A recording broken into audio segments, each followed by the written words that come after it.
Hello my dear students, how are you all? कैसे हो आप सब लोग? I hope you all are fine और आप अपनी स्टडीज को भी सीरियसली ले रहे हो, आई थिंक। तो बच्चों, जब सीरियसली पढ़ाई कर रहे हो, जब आप लोग वीडियोस को देख रहे हो, then give some response also so that your teacher will also know that you are doing your efforts, okay? And I must say very good to the students who are responding in your class. I have many students who are responding on the same day. आप लोगों को मैंने एक worksheet दी थी, एक assignment दिया था जिसमें आप लोगों को आंसर्स करने थे. I want to say very good to all my students who give response so immediately, okay? And you all should respond. Don't wait. And the students who respond, बेटा I got your messages, okay? So just don't wait कि ma'am की तरफ से reply क्यों नहीं आया. Sometimes we are busy in creating your notes and all, but I will check all your work and then I will must respond you. My response may be late, but it is not possible that I'll not respond you at all, okay? मैं जरूर response करूंगी हर एक बच्चे का जिसने भी मुझे homework भेजा है. I will surely response you, okay? लेकिन जिन बच्चों को अभी तक जिन्होंने रिस्पॉन्स नहीं किया है, बच्चों वीडियो देखते हो, मैम आपके एफर्ट्स कर रही है आपके लिए, so it's your duty to just give your response, okay? So आज हम लोग क्या पढ़ने वाले हैं? So all the students of 10th class listen carefully. आज जो टॉपिक हम लोग करने जा रहे हैं ये आप लोगों ने लास्ट क्लास में नहीं पढ़ा है. This is a new topic for you, but it is very interesting also. काफी अच्छा टॉपिक है, बहुत कुछ सीखने को भी है इसमें, और वर्किंग के लिए भी बहुत, हमारे लिए काफी कुछ प्रैक्टिकली करने का भी है इसमें. तो एक अच्छा सा इंटरेस्टिंग टॉपिक हम लोग शुरू करने जा रहे हैं आज, ठीक है? And the topic is database. You all can see on your screen this page which is showing the database. अब database क्या होता है बच्चों? आप लोगों ने लास्ट क्लास में MS Excel में काम किया था. This is also a kind of database. पर ये कैसा डेटाबेस है जिसके अंदर सिर्फ रिकॉर्ड्स आपको शो हो रहे हैं, ओके?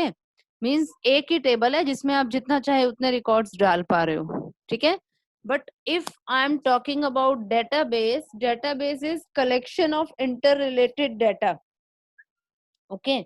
अगर हम अपनी जनरल लैंग्वेज में पहले समझें कि डेटाबेस क्या होता है, तो सपोज आपकी अलग अलग डॉक्यूमेंट्स होते हैं. हर ईयर की आपको मार्कशीट मिलती है और आपको स्कूल की तरफ से जितने पेपर्स मिलते हैं वो सब आप क्या करते हो?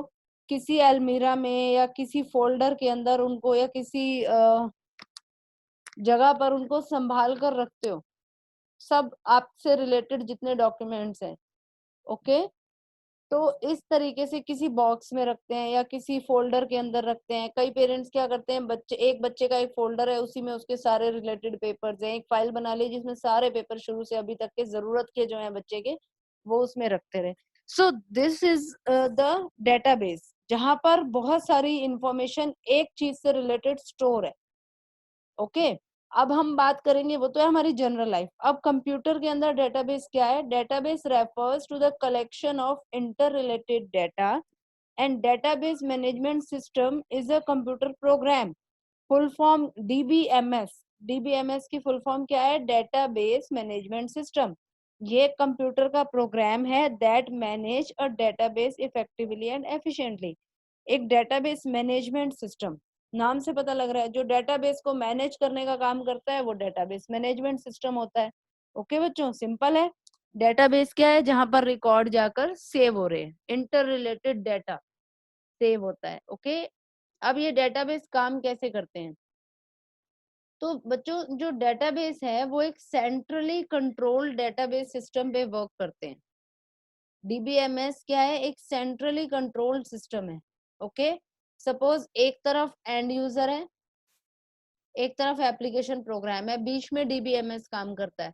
अगर एप्लीकेशन प्रोग्राम को कोई इंस्ट्रक्शन चाहिए तो वो उसको प्रोवाइड करता है, अगर एंड यूजर को कुछ चाहिए तो वो उसको प्रोवाइड करता है, ओके?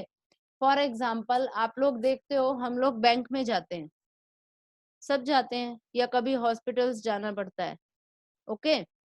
तो आप क्या देखते हो वहां पर? सपोज आप बैंक में गए, आपको क्या करना होता है? जस्ट अपना अकाउंट नंबर बताना है, आपकी सारी डिटेल आ जाती है, कितनी ट्रांजैक्शन आपने कब करी कब नहीं करी। जो आपके सामने जो एम्प्लॉय बैंक के बैठे हैं वो आपसे थोड़ा ना पूछते हैं कि आपने इस डेट को कितने पैसे निकाले थे जी, नहीं, उनको पता होता है।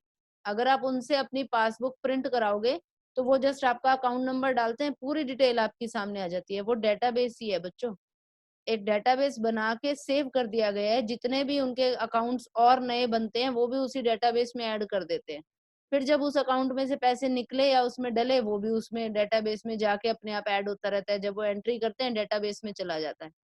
फिर वो क्या करते हैं, उसी डेटाबेस से उस डाटा को फैच कर सकते हैं। ओके, सो डेटाबेस क्या है, एक प्री डिजाइंड सॉफ्टवेयर है जो डाटा को स्टोर करने का काम करता है। समझ में आ गया होगा आप सबको कि डेटाबेस है क्या। सो एडवांटेज क्या है बच्चों, ये एडवांटेजेस हमें बहुत ध्यान से सुननी है, अच्छे से समझनी है और इम्पोर्टेंट भी है for your exam point of view. Okay, so now we are talking about the advantages of database. Database की एडवांटेज क्या है? सबसे पहला तो database reduces the data redundancy to a large extent. Now what is data redundancy? Redundancy मतलब duplication of data. Database के अंदर data duplication नहीं होता। कैसे नहीं होता? अब सपोज आप मैन्युअली हम काम करते थे, जब जब ये सारे खाते वगैरह जो भी आपका बैंक से ही लगाते हैं, हम कहीं भी लगा लो, एम्प्लॉय का किसी कंपनी में लगा लो, अपने स्कूल में लगा लो, आप फीस भरते हो तो क्या करते हैं, वो कंप्यूटर में चढ़ाते हैं ना, वो डेटाबेस है। आप देखते हो वहां पर जब एक सॉफ्टवेयर बना होता है जहां से आपके सब बच्चों के पास मैसेजेस पहुंचते हैं, मैसेज सेंटर वाले सर के पास, वो क्या है? This is also a database which is created, जिसमें सारे बच्चों की डिटेल सेव है। ऐसे ही ऑफिस वालों के पास भी डेटाबेस है जिसमें फीस की सारी डिटेल सेव है। ठीक है ना? तो मैं आपको डुप्लीकेशन बता रही हूँ। नॉर्मली अगर हाथ से चढ़ाने हो सबके रिकॉर्ड, मान लिया हाथ से वो एंट्री करते हैं, तो बाय चांस गलती लगने का चांसेस है। मान लो एक स्टूडेंट का एक बार फाइन लगा दिया या फी पेंडिंग डाल दी और उसके बाद वो दोबारा गलती से डल गई, तो उसकी तो डबल चढ़ गई ना। एक बच्चे का एक बार 50 रुपए फाइन आज लगा दिया, 2 दिन बाद उनको याद आया, अरे इसका फाइन लगाना था, मैं तो भूल गया, चलो आज फिर लगा दो, डबल लग गया ना। या अगर हम एम्प्लॉयज की बात करें, एम्प्लॉय को सैलरी देनी है, आज हमने दे दी, महीने 10 दिन बाद हमें याद आया, अरे उसकी सैलरी तो हमने डाली नहीं, एक बार फिर डाल दी। मैनुअली एंट्री में गलती हो सकती है, 100% चांसेस है कि मैनुअली एंट्रिंग में गलती हो सकती है। But if I am talking about the computer और द डेटाबेस, यहाँ पर क्या है, जब भी सेम नंबर डलता है तो वो एरर शो कर देता है, वो एंट्री नहीं लेता। ओनली न्यू रिकॉर्ड्स के लिए डाटा सेव होगा। मान लो हम डाटा स्टूडेंट्स का सेव कर रहे हैं, मैं पर्सनल डिटेल सेव कर रही हूँ सारे स्टूडेंट्स की। मैंने एडमिशन नंबर डाला, रोल नंबर 1 और उसकी सारी detail, name, father name, address, सब कुछ डाल दिया। देन मैंने दूसरा स्टूडेंट लिया, रोल नंबर 2, उसका एडमिशन नंबर डाला, उसकी सारी डिटेल डाल दी, तीसरा डाला। सपोज करो गलती से मैं 2 को रिपीट कर गई, एडमिशन नंबर कोई और डाल दिया लेकिन डिटेल सारी 2 रोल नंबर की डाल दी। दो एक ही नाम के बच्चे हैं, सपोज अजय शर्मा 2 है, सेम नाम के 2 बच्चे हैं, कंफ्यूजन हो जाएगा ना मुझे तो। लेकिन कंप्यूटर क्या करेगा, अगर हम एडमिशन नंबर, हमने सपोज एडमिशन नंबर को एक वो बना दी की जिसमें डुप्लीकेट वैल्यू जा ही नहीं सकती, तो जैसे ही हम एंट्री करने लगेंगे वहीं एरर दिखा के रुक जाएगा, डेटाबेस में डुप्लीकेट एंट्री होगी ही नहीं। तो उससे क्या होगा, डाटा रिडंडेंसी का जो खतरा है वो बच जाता है हमारा। Okay, so database reduces the data redundancy. Okay, databases can control data inconsistency to a large extent। अब बच्चों इनकंसिस्टेंसी क्या है? इनकंसिस्टेंसी का मतलब क्या होता है? स्कूल से एग्जांपल लें, कई बार आप देखते हो कोई बच्चा स्कूल छोड़ के चला गया सपोज, लेकिन फिर भी मैसेज सेंटर से मैसेज जाता रहे, तो ये क्या है? This is inconsistency. वो बच्चा नहीं है फिर भी उसका रिकॉर्ड जा रहा है, यहाँ से स्कूल रिकॉर्ड में से तो वो डिलीट हो गया लेकिन वहां से उन्होंने डिलीट नहीं किया, तो प्रॉब्लम आ सकती है। ओके, या सपोज करो कि मेरी एक कंपनी है जहां मैं एम्प्लॉयज को सैलरी पे करती हूँ। ओके, जहां पर हमने क्या किया है, उस कंपनी के 2 हमने टेबल बना रखे हैं, हाथ से बनाते हैं हम। 2 मैंने रजिस्टर लगा रखे हैं, एक रजिस्टर में तो उनकी सारी डिटेल है, एम्प्लॉय की पर्सनल डिटेल, एक में उनकी सैलरी की डिटेल है। अब मान लो कि एम्प्लॉय छोड़ के चला गया, पर्सनल डिटेल में से तो मैंने उसका डाटा हटा दिया, but I forgot to delete his data from his salary table. तो क्या होगा, उसको सैलरी जाती रहेगी, छोड़ने के बाद भी उसके अकाउंट में सैलरी जा रही है।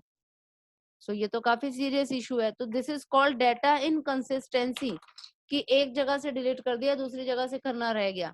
या कोई नया एम्प्लॉय आया, उसकी पर्सनल डिटेल तो मैंने डाल ली, सैलरी वाली में मैं उसका डाटा चढ़ाना ही भूल गई, तो क्या होगा, उसको सैलरी बेचारे को जाएगी ही नहीं।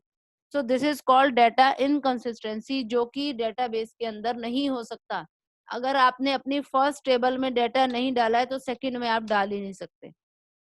अगर आप एक्यूरेट बनाना चाहते हो तो दोनों में सेम डेटा होना चाहिए। एक एम्प्लॉय जिसकी डिटेल टेबल ए में है, उसकी बी में भी होनी चाहिए, अगर वो दोनों टेबल रिलेटेड है तो। ओके, सो इनकंसिस्टेंसी का भी खतरा नहीं है। It facilitate sharing of data. Yes, of course, sharing of data become so easy. आपने डेटाबेस बना रखा है जिसके अंदर कई सारी टेबल है, एक टेबल से दूसरी में डेटा शेयर करना है, या आपने किसी और को बाहर किसी ऑफिस में भेजना है वो डेटा, तो just you can send it by mail. Okay, database enforce standards. Yes, database enforce standards क्या है ये, कि डेटा सेफ रहता है। डेटा, आपके डेटा की सेफ्टी से मतलब है इसका। Okay, it can ensure data security also. Security का क्या मतलब है, डेटाबेस के अंदर हमारा यूजर नेम और पासवर्ड मिलता है, जिसके पास वो यूजर नेम और पासवर्ड है वो ही उसको ओपन कर सकता है, अदरवाइज कोई कर ही नहीं सकता। ओके, सो डेटा आपका सेफ है इसमें। सपोज करो आप एलमीरा में रखते हो अपने सारे पेपर्स, इंपॉर्टेंट पेपर्स एलमीरा में है। एलमीरा तो कोई भी खोल सकता है ना। लॉक लगा दोगे, लॉक का क्या है, लॉक तो कुछ कहीं से भी खुल सकता है, बहुत इजीली खुल जाते हैं लॉक्स तो। बट अगर आपने कंप्यूटर में आपने डेटाबेस के अंदर पासवर्ड डाला है, पासवर्ड के साथ साथ हम रिस्ट्रिक्शंस भी लगा सकते हैं कि अगर बाय चांस किसी ने मेरा ये पासवर्ड क्रैक कर भी लिया तो वो मेरा डाटा ना देख पाए, ये भी रिस्ट्रिक्शन हमारे पास है। और अगर वो डाटा देख भी ले तो वो इसमें कुछ चेंजेस ना कर पाए, मेरे डेटाबेस को वो छेड़ ना पाए, उसके लिए भी हम रिस्ट्रिक्शन दे सकते हैं। तो ऐसी बहुत सारी फैसिलिटीज हमें मिलती हैं जिसके कारण हमारा डाटा जो है वो सेव रहता है डेटाबेस के अंदर। सो बच्चों, these are the advantage of databases. The first is it reduce the data redundancy. database can control data inconsistency. It facilitate the sharing of data and our data is secure and safe. Okay, so these are the advantages of database. Now we have two types of database. बच्चों ये question mostly हर साल paper में आ रहा है। Difference between the flat and the relational database. What is the difference between flat and relational database? So the flat database is a data is stored in this type of database. Data is stored in one file only. जैसे आप अपनी spreadsheet में काम करते थे ना Excel के अंदर, उसमें एक ही शीट में डेटा स्पेस सेव होता है, this is single sheet data, तो वो फ्लैट डेटाबेस है। ओके, लेकिन डीबीएमएस के अंदर क्या होता है, data is stored in multiple tables that are linked by common fields. Data जो है बहुत सारी अलग अलग टेबल्स में स्टोर होता है और वो टेबल एक डेटाबेस के अंदर स्टोर होती है। ठीक है, और जो लिंक भी होती है आपस में कॉमन फील्ड्स के कारण। जैसे रोल नंबर है, रोल नंबर तो सबके अलग अलग ही होते हैं ना, ये एडमिशन नंबर है, तो एडमिशन नंबर के साथ हम लिंक कर देते हैं हर टेबल को। ठीक है, तो डेटाबेस के अंदर मल्टीपल टेबल्स होती हैं, बट फ्लैट रिलेशनल डेटाबेस के अंदर और फ्लैट डेटाबेस के अंदर सिंगल टेबल होती है। Okay, so Microsoft Access, Base, Oracle, MySQL, these are the relational database management systems. Okay, so now you can easily tell the difference between the flat versus relational database. Flat means which has only one file, and the relational is which has multiple tables in it that are linked via common fields. Okay, so now what is a table? A table refers to a storage container storing data pertaining to single object, subject or purpose. Okay, table क्या है, एक storage container है। You all know table क्या है, एक container की तरह है जहां पर डेटा सेव होता है किसी एक सिंगल ऑब्जेक्ट, सब्जेक्ट या पर्पस से रिलेटेड। ओके, कोई भी सब्जेक्ट पर्पस हो सकता है, या तो किसी एक पर्सन का हम डाटा डाल सकते हैं उसमें, या हमारा पर्पस हो सकता है अपनी सेल रिपोर्ट को चेक करना, या हम किसी एक ऑब्जेक्ट, किसी एक कंपनी की सारी डिटेल्स उसमें डाल सकते हैं। तो डिफरेंट डिफरेंट यूज के अकॉर्डिंग हम यूज करते हैं। Okay, this is called table. अब बच्चों क्वेश्चन आता है डेटा आइटम्स। डेटा आइटम क्या है? The data item is the smallest unit of named data. ये मैं आपको दिखा भी देती हूँ बच्चों, ये देखो, एक second, just wait.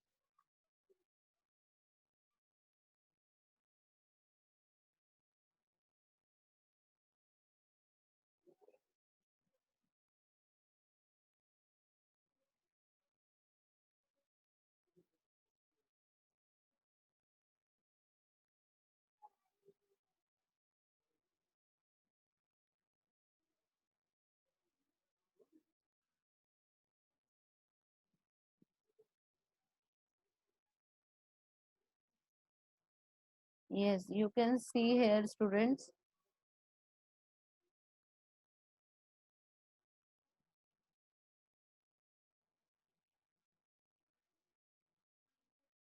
What I am talking about is database. Database के अंदर इस तरीके से मल्टीपल टेबल्स होती हैं। These are the tables, okay. अब हम बात कर रहे हैं जो अपने डिफरेंट फील्ड्स की, तो उसके लिए भी मैं आप लोगों को एक इमेज दिखा दूं। Yes, this is our table, okay. Table के अंदर क्या क्या होता है? सबसे पहले डेटा आइटम्स। तो बच्चों डेटा आइटम होती क्या है? और data item is the smallest unit of name data. It में consist of any number of bits और बाइट्स। और data item represent one type of information, okay, किसी एक टाइप की इंफॉर्मेशन। डेटा आइटम का मतलब क्या है? Smallest entity of data. जैसे मान लो यहाँ पर नेम है, नेम में एक ये नाम डला हुआ है विनीत, तो this is data item, okay.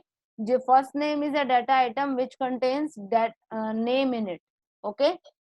So next term is record. Record is a named collection of data item which represent a complete unit of information. Complete unit of information. देखो, एक बच्चे की एक चीज के बारे में अगर हम बात करें तो वो डेटा आइटम होती है। जैसे हम फर्स्ट रिकॉर्ड की बात करें, यहाँ पर क्या है? सेल्समैन नंबर, उसका फर्स्ट नेम, उसका सरनेम, सेल्स मेड और टारगेट।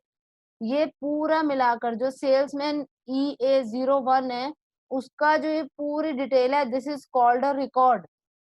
एक एंटिटी की कंप्लीट डिटेल जो होती है उसको हम उसका एक रिकॉर्ड बोलते हैं, ओके। नंबर ऑफ रिकॉर्ड्स हो गई आपके डिफरेंट डिफरेंट। क्लियर है? टेबल आप लोगों को पता ही है, टेबल मैं बता चुकी हूँ। Records are the rows representing one complete unit of information. Yes, table क्या है? लॉजिकली रिलेटेड रिकॉर्ड्स का ग्रुप है, okay. Now we will talk about the primary key. Primary key क्या होती है? Primary key is the key that accept only unique values. मैंने बात करी थी रिडंडेंसी नहीं होती। क्यों नहीं होती? कि हम किसी एक फील्ड पे प्राइमरी की लगा देते हैं। अब हमें पता है कि सेल्स नंबर सेम हो ही नहीं सकते। सेल्समैन है, उनके नंबर तो सबके अलग अलग होंगे ना। तो ये नंबर पे मैंने प्राइमरी की लगा दी। प्राइमरी की लगाने से क्या होगा? अब यहाँ पर ये EA01 दोबारा एंटर नहीं कर सकते आप। अगर कहीं भी मान लो ये विजय नाम पे हम ये लगाना चाहें EA01, तो ये एरर शो कर देगा। अनुज पे लगाएंगे, एरर शो कर देगा। यानी एक बार जो हमने इशू कर दिया सेल्स, एक सेल्समैन के लिए एक नंबर, सेम नंबर हम दूसरे सेल्समैन को नहीं दे सकते हैं। This is called the primary key which accepts only the unique records. Okay. तो स्टूडेंट्स ये कुछ टर्म्स थी डेटाबेस से रिलेटेड। आज आप लोगों का काम सिर्फ यही है to see this video completely and try to understand all these terms, okay. आप लोगों को अच्छे से इस वीडियो को देखना है, एक बार, दो बार, चार बार। कोई अगर कोई कंफ्यूजन हो, you can ask me any time. और आप अच्छे से इसको देखो, वीडियो को, इन टर्म्स को समझने की कोशिश करो। ये बेसिक टर्म्स हैं हमारे डेटाबेस की। अगर ये आपको समझ में आ गई हैं, then we will move forward, okay. तब हम अगला काम शुरू करेंगे। एक बार इनको अच्छे से समझ लो और मुझे बताओ कि आप लोगों को समझ आ गया है इतना work, okay. So thank you students and have a nice day.